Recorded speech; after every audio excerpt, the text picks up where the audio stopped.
Right. Hello, this is Ezra from the Loci Studios, and joined with me is Akmal HK from the band Armpunk Syndicate. How's it going, Well, man?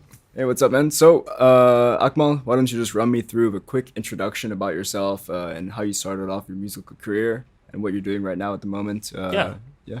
for sure, man. Yeah, so I started like my love for music has been there since I was a kid. Yeah. As early as I can remember, I think when I was 6 or 7 years old. Actually, the first music genre that I fell in love with wasn't any close to rock or metal or punk or anything. It was rap. Okay. Yeah, so that was Nice. interesting. I heard rap and I fell in love with it. And the first artist that I loved was a duo, very legendary duo from Malaysia, Too Fat. Okay. So they have always been my inspiration. They've always been my inspiration to pursue a career in music. And then I think when I was about so that was when I was 7. When I was 9, I discovered Linkin Park, Nice. Hybrid Theory. So that was my first introduction to rock music. That's like a baby steps for a lot of people in Exactly. this room, Yeah. actually. Yeah. And that was a they were bridging the gap Yeah. between rock and rap for Definitely. many people of my generation, you Yeah. know? So that was before that I just felt rock was this very I don't know, just noisy. I just didn't like It the was like music. loud. It was violent. You never understood what the guy was saying. Yeah, and Yeah. those people were like, I don't know if these people are they like as a kid, I just look Right. at their image and felt like, are these good people? No, but the same thing within the rap group, Definitely. Yeah. Yeah. So that was my impression as a kid, but Hybrid Theory changed everything. Okay. So I fell in love with rock music through there, and I think I kind of went into a lot of the radio rock. Okay. So a lot Yeah. of post grunge, a lot of punk rock, pop punk. And when I was 13, uh, that was back in 2007. I mean, 2008. I was turning 14. So that was when I had my first guitar. Nice. So What was it? If you want me asking, if you can recall. it was an acoustic guitar. I Okay. wanted an electric, Right. but then my dad brought me to the guitar store, and we were told, you're a beginner. You should start with an acoustic. Okay. So that was quite a disappointment. But I felt like, okay, I guess that's the rule. So Fine. First steps. whatever, man. So yeah, the first acoustic guitar I had was Santa Cruz. Okay. So that was I had it for since I was 14, 2008. And then that was when I started to appreciate classic rock. It, Nice. so before that, none of 80s rock music, all that appealed to me one bit at So none all. of it interested you at all. No. Yeah. I just felt they looked weird, they sounded Yeah. weird. All their album covers are always so complicated. So many things. Exactly. Yeah. It was so extravagant. Right. And, Yeah. and they like to, all the weird makeups and Right. all that shit. So I didn't like any of that classic rock. Yep. All the more, like, I didn't like heavy metal, nothing of that. But it changed in 2008. My friend introduced me to Guns N' Roses, Okay. and that changed everything. Nice. I mean, I had heard of Guns N' Roses my whole life, but I Yeah. just didn't really care about it. Okay. So, I mean, of course, the introduction was Sweet Child. Ah. Okay. But then I realized I had heard of Knocking on Heaven's Door many, many years ago. It just sounded very familiar. So it was I still remember the moment, the turning point for Akmal to fall in love. Yeah, the turning point where Akmal fell in love with rock and roll, or classic rock, hard rock was the part where Slash played the solo when he sped up his playing, you know? Yeah. So that I played, I was like, what was that, man? So that was like a fascination moment. You didn't know it was Yeah. possible. And you're like, what? It just felt Yeah. like, I don't know, it just sounded so nice. Yeah. And then I kept playing that part on loop, and the rest I just went down the rock and roll rabbit hole. Nice. So I started listening to Guns N' Roses, Aerosmith, Kiss, Led Zeppelin. So these are all like from the 80s. This is classic rock. that Yeah, you've just 80s, rediscovered. 70s. Yeah. Yeah, I went back further and further, Yeah, you so know? that one guitar solo kind of just changed Exactly. the course of your life. Yeah, so that was, that's why I said it was the turning point. Like Right, that yeah. exact moment, you know? I still remember that moment I was in that room with that computer. I remember that vividly. And so I listened to all those bands, and then I went from that, and then I explored something I hated more, Okay. which was glam metal. Glam metal. So glam metal, you know, what they call hair metal as well. Right. You know, those bands with the big long hair Yep. with They look like wigs. You know, yeah, to be honest. yeah, and girly makeups and Yeah. all that. But we don't mean any offense, by the way, to any Oh, yeah. glam metal fans. We're just I mean, yeah, they wanted to look like women that time. Yeah. You know, they were going for that androgynous look on purpose. You know, and so in a way they were pushing the boundaries. So yeah, but what I hated about it was it was just so different, you know, and Yeah. that was also the same reason why people hated glam metal back then. Yeah, I They think it just was- felt like it was very manufactured. right. So it wasn't raw. So bands like Cinderella, Poison, what else? Motley Crue, of course, but I just started listening to them, and they sang a lot of love songs instead of the raw, dirty rock and roll. They sang a lot of love songs, acoustic, metal, rock ballads, and things Yeah. like that. So that was something new to me, and I hated it back then, before I started going down the rabbit hole. But I started falling in love, so I listened to a lot of Cinderella.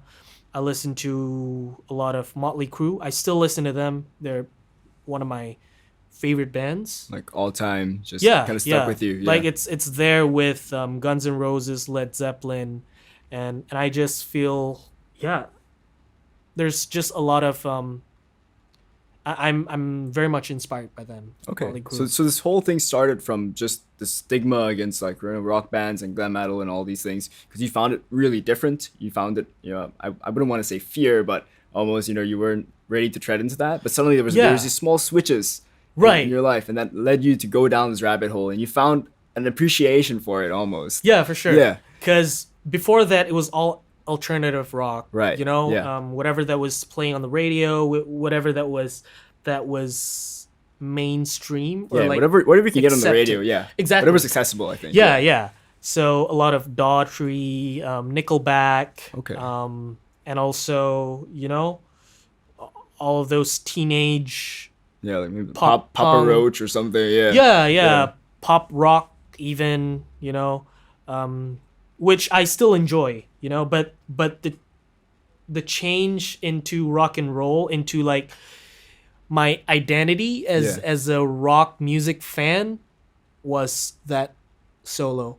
Okay. Yeah, So that just changed everything for you. exactly. And, So I yeah. went from a rap music kid to a rock and roll addict through that solo. Yeah, Just that that's solo. great. These are two very different styles of music. Oh, yeah, in my oh, yeah. opinion. I think rap music we can I think we can characterize it as a lot of sampling and all that. It's Right. its own different skill and genre. You know, there are Exactly. different people involved. Exactly. Yeah, so I think that Exactly. switch is I think which was something find really interesting actually. Yeah. You know how you're able to bridge that gap through Linkin Park, which Yes. does bridge that gap for you. Gave you Yes. that platform to explore. Yeah, and now you're here. Yeah, and still, man, I still appreciate, you know, I mean, a lot of what Linkin Park is doing gives me a lot of reasons to appreciate them more and more day by Yeah. day, you know.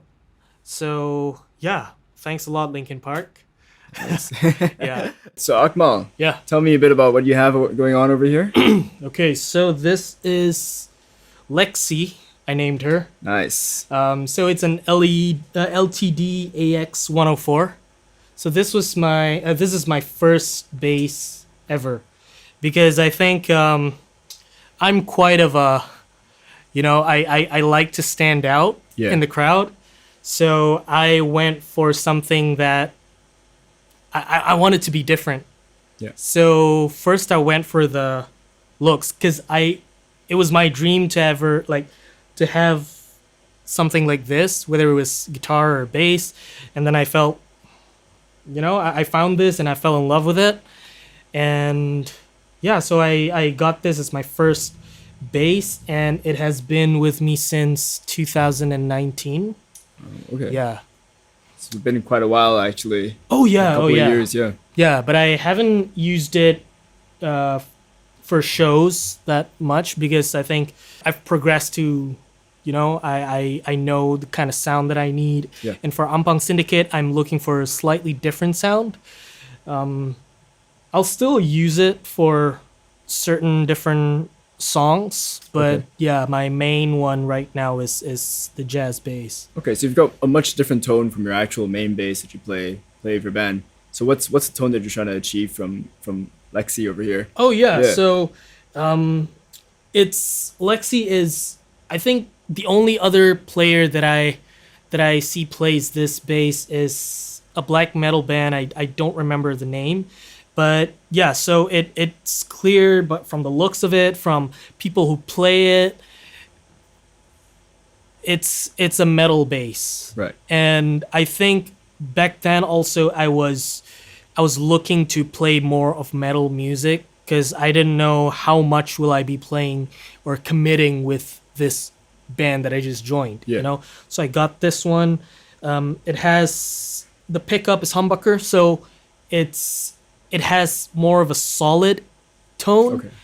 a rounder tone, instead of a more, the punk, like it's really raw and really a sharper bass tone.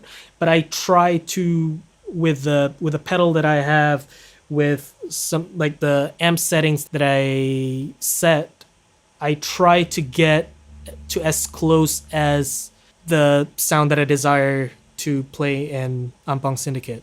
Okay. So yeah. Nice. Can we hear it a bit Oh. of you?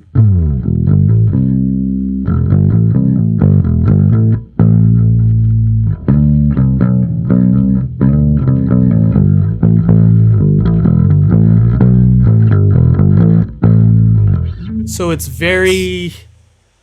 more solid. It's Yeah. more full. Whereas I used to turn down the neck pickup a little bit so that it sounds slightly thinner. Yeah.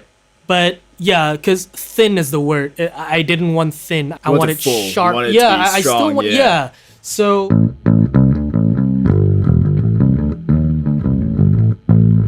I think there's still a lot more that I need to, modify and customize until I find the desired sound that I want for Lexi. But so far, I mean, for all the songs that we've recorded, I've used her. Okay. Yeah. So I think even for Dada Durjana, which is a ska punk song, I used this bass,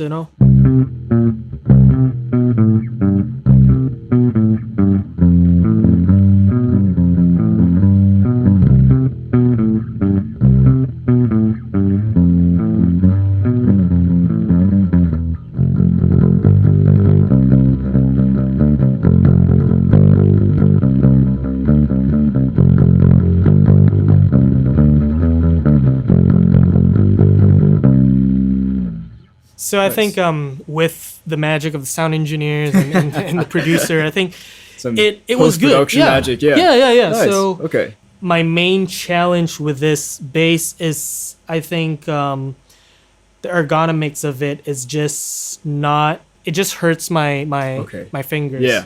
You know, it's different for different people, but Right. it just tires me much quicker Okay. because it's pretty heavy as well. Yeah, it know? looks like Yeah, you know a handful to kind of carry around, especially if you want to do some movements on stage, some of that Exactly. performing. Yeah. I think especially for the genre of music that I play, because Yeah. there's a lot of, you know, like instead of just root notes of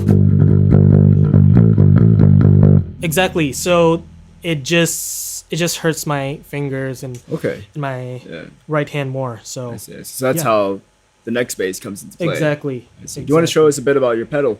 Oh yeah, for Share sure. a bit about it.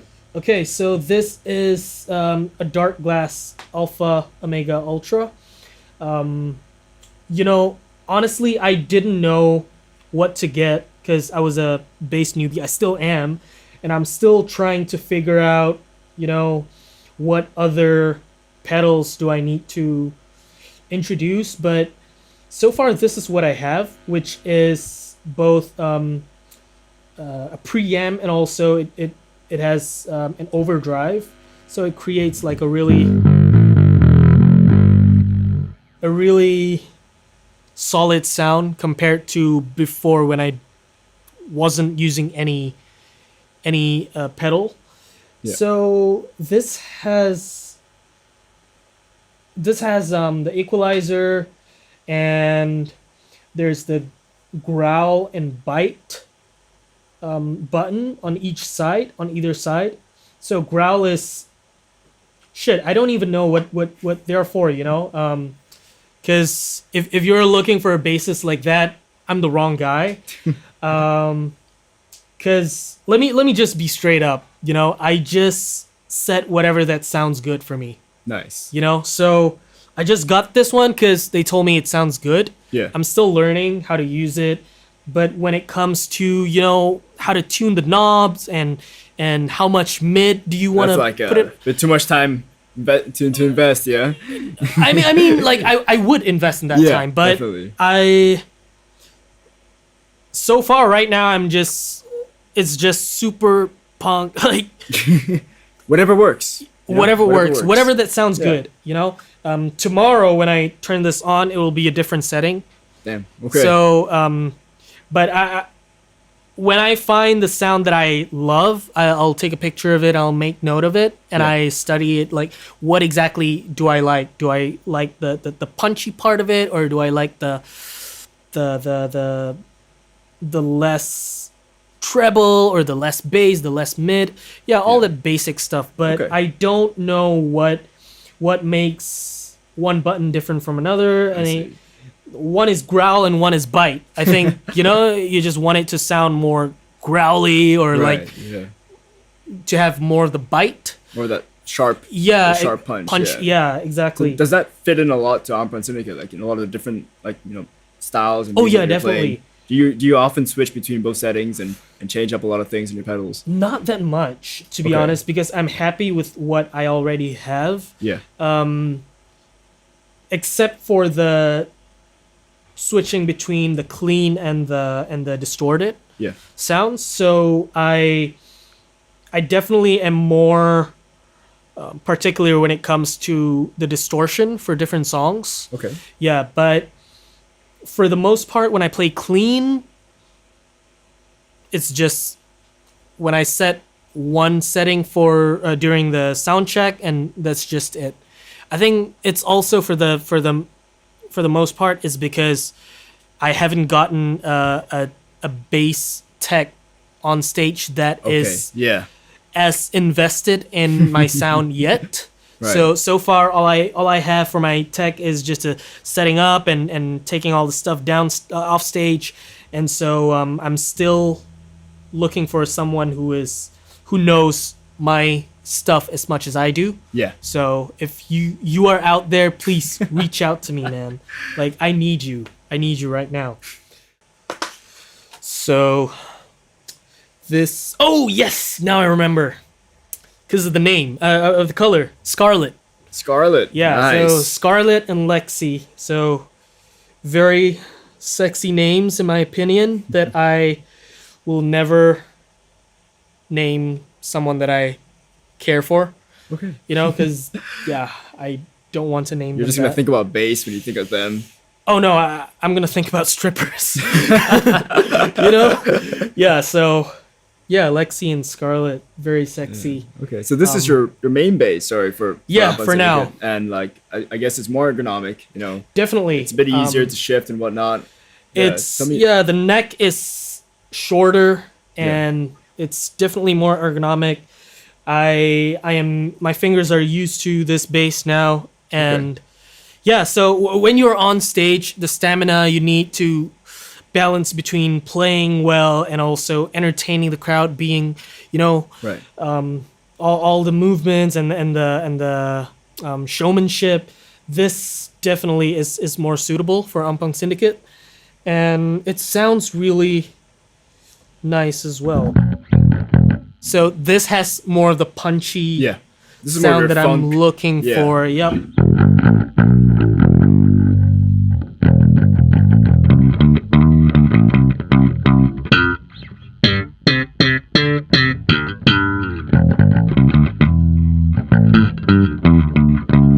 So, to play the same bass line that I played earlier for Dada Dujana, it sounds much.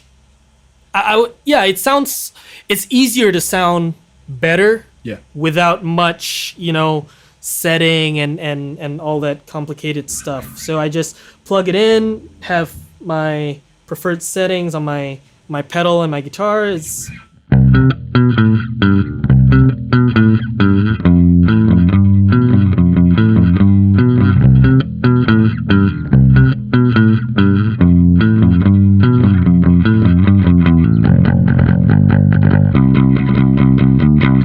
so it definitely sounds more suitable to what I want for the music that I play. Right. And yeah, some songs we play reggae as well.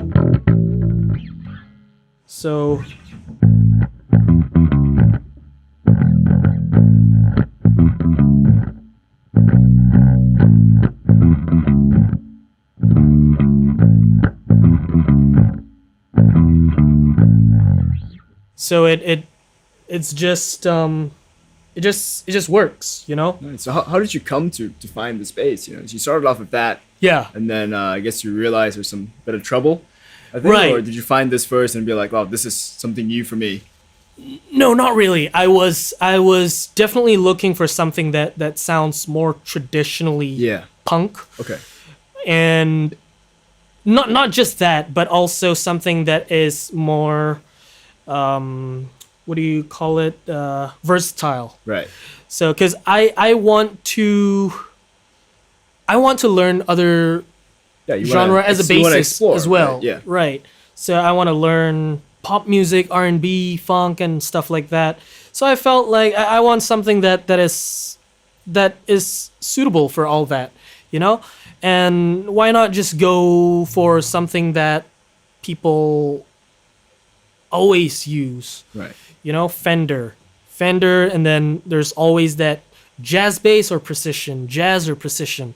And then I tried a few times, but of course I knew what I wanted was Squier, like for now.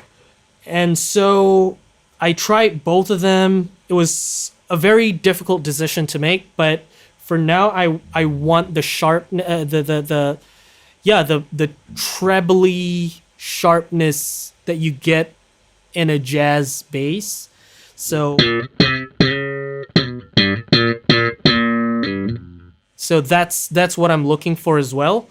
And yeah, so I chose this one.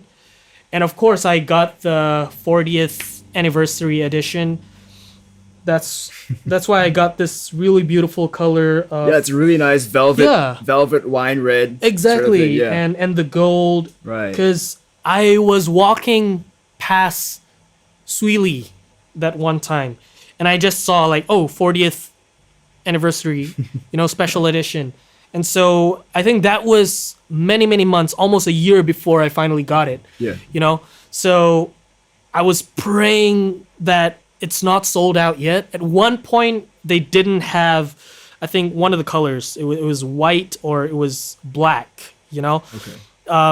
And I was very worried that my favorite color would be sold out at some point. Yeah. So, but thank God it was still available. I think 3 of them were still available in the warehouse, so I got one right away. Nice. Okay. So yeah. So usually on stage, this is like your go-to thing. Definitely. This gives you that kind of convenience to jam around, to go and be that performer you've always wanted to be. Yeah. Definitely. Yeah. Nice. For Lexi, she's slightly too big, and I prefer to, to not have it hung too low. Okay. But not hung too high as well. Yeah. I think it's for just comfort and aesthetic purposes, but it just looks weird when I have Lexi like slightly like the basses from Nirvana. Yeah. I mean, like I want it low, Right. for Lexi, but it's just difficult to play all the bass like lines. cutting in, right? Yeah. Yeah, So, and it hurts your fingers, like Definitely. it hurts your wrist. So for this one, it's much easier. It's Right. definitely much easier, and the crowd plays a huge role for me as well. Feeding off their energy, I just move much better. I just perform much better than rehearsals. So you're always looking at the response from the crowd, Oh yeah, and that's what gives you, a bit more energy or motivates you, I guess, on stage to keep going and whatnot. yeah, definitely. I think different. I think that holds true for most rock musicians. Yeah. Because your performance involves both the performer and the crowd. Yeah. It's a call and a response. Yeah. Exactly. Definitely. Exactly. And so this one is my current go-to, and the reason why I was pretty reluctant in getting a Fender or Squier or any of the, mainstream, like well-known ones is because I didn't go for what everyone is doing. Right.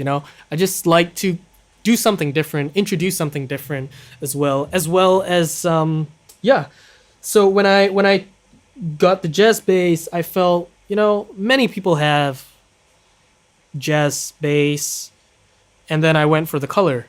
Yeah. I purposely chose this color. One is because it's my favorite color, and 2, it just makes you look different.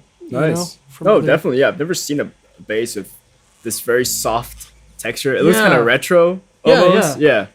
It's pretty sweet, man. Yeah, so I love Yeah. it. I love it so much. It's What kind of strings are you rocking with it? yeah. So I have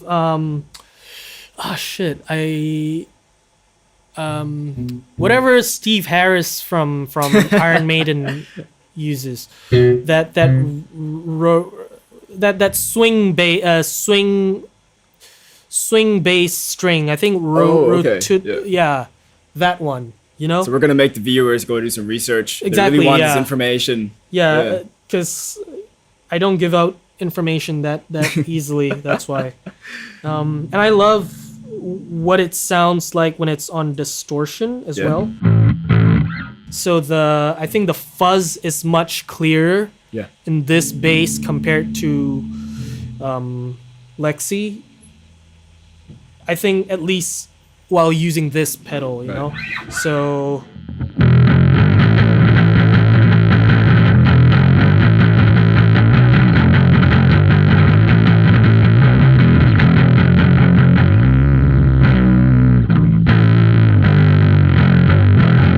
yeah, see, I'm not that good of a bassist. All the fuck ups and stuff. But if you said I'm the first one, right? So this gives a pretty low bar for the other bassists coming in. It's all about punk, man. Come on. Yeah. All we care about is making it work. Exactly. It doesn't matter.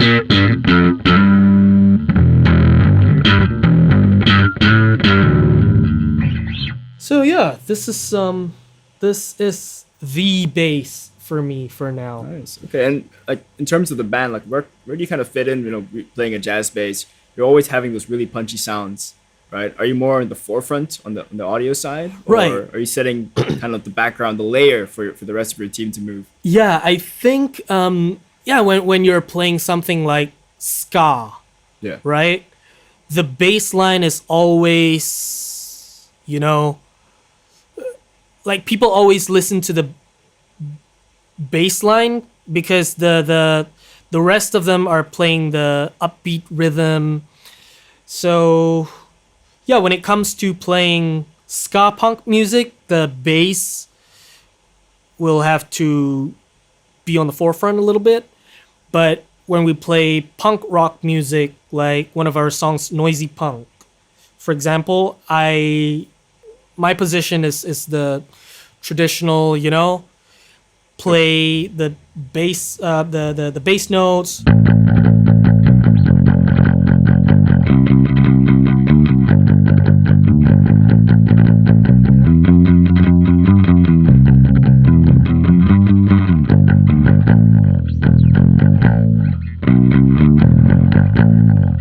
So yeah, Okay. like so it's not yeah. very busy, but still has its own bass line. Definitely. Yeah, So and you're also kind of yeah, balancing between both. Sometimes you're at the forefront of the melody, but other times you're always at the back. And this bass also gives you that convenience too. yes, right? yes, yeah, definitely.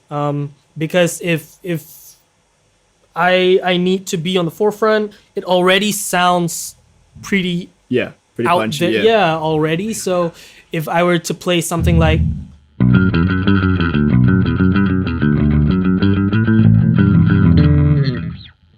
you can hear it. It's not being covered by Nice. other sounds, other instruments. Okay. Yeah. Sweet. Okay. Well, thank you very much, Thank you. Akmal. Yeah. It's been a pleasure. You've been a really great guest in the show, and we really appreciate you coming down. Your time and your schedule and whatnot. And thank you for sharing Lexi and Scarlett. Scarlett.